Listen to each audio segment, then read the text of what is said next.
ప్రియులారా, బాగున్నారా? దేవుని వాక్యాన్ని క్రమంగా చదువుచున్నారా?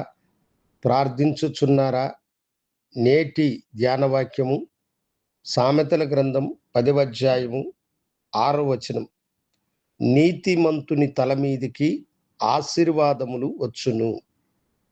నీతిమంతుని తల మీదకి ఆశీర్వాదములు వచ్చును అని దేవుడు మనతో చెప్పుచున్నాడు. ఎవరు నీతిమంతులు?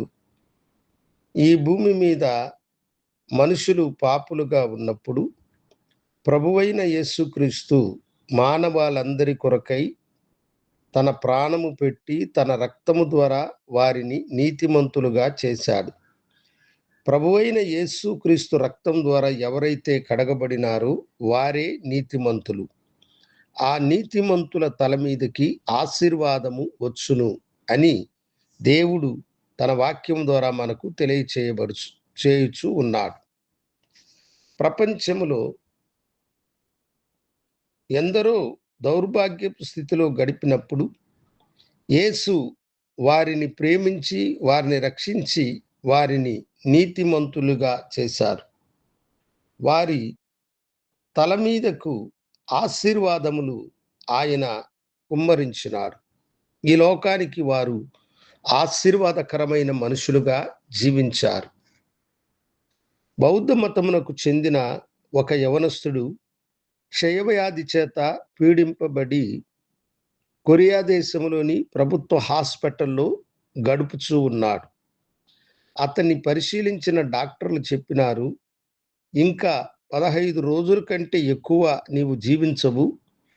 క్షయవ్యాధి నీ దేహంలో ఉన్న భాగాలన్నిటినీ అది పాడు చేసింది కనుక నీవు బ్రతకవు అని అన్నాడు.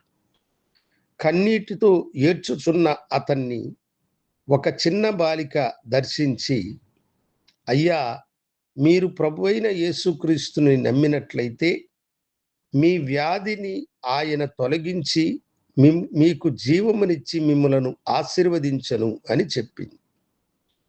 ఆ బిడ్డను ఎన్నో దుర్భాషలాడి తరుముకున్న ఆమె మానక అనుదినము ఆయన్ని దర్శించి ఈ మాటలు పదే పదే చెప్పగా ఆ వ్యక్తి ప్రభువైన యేసుక్రీస్తు వారిని తన సొంత రక్షకునిగా అంగీకరించినాడు. అద్భుతమైన మార్పుని ప్రభు అతనిలో కలుగు చేసినాడు. ఆ రోగము మాయమై ఆయన ఆరోగ్యవంతుడైన మనుష్యుడిగా మారినాడు. ఆయనే ప్రపంచ ప్రఖ్యాతిగాంచిన దైవ సేవకులు డాక్టర్ పాల్ యాంగిచో గారు. అనేక కోట్ల మంది ప్రజల జీవితాలకు ఆయనను దేవుడు ఆశీర్వాదకరమైన వ్యక్తిగా వాడుకున్నాడు. ఆ నీతిమంతుని తల మీదకి ఆశీర్వాదములను దేవుడు కుమ్మరించినాడు. అనేకులు ఆ నీతిమంతుని యొక్క ఆశీర్వాదమును పొందుకున్నారు.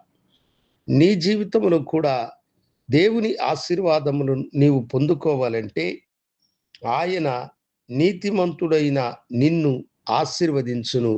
నీవు నీతిమంతునిగా ప్రభువైన యేసుక్రీస్తు రక్తం ద్వారా కడగబడి ఆయన కొరకై నీ జీవితమును సమర్పించుకో. నీతిమంతునిగా నీవు మార్చబడిదవు. ప్రార్థించుకుందాం. గనుడా, పరిశుద్ధుడా, నీతిమంతుల తల మీదకు ఆశీర్వాదములు వచ్చునన్నారు. మా అందరి తలల మీదకి ఆశీర్వాదము మేము రావాలంటే మేము నీతిమంతులుగా మార్చబడాలని నీ బిడ్డలు గ్రహించినందుకే మీకు వందనాలు చెల్లిస్తూ యేసు నామమున అడిగి వేడుకొంచున్నాము తండ్రి. ఆమేన్. శుభోదయం. ప్రభు మిమ్మలను దీవించునుగాక. ఆమేన్. ఈ చిన్న సందేశం మీకు నచ్చినట్లయితే షేర్ చేయండి, లైక్ చేయండి, బెల్ బటన్ని నొక్కండి.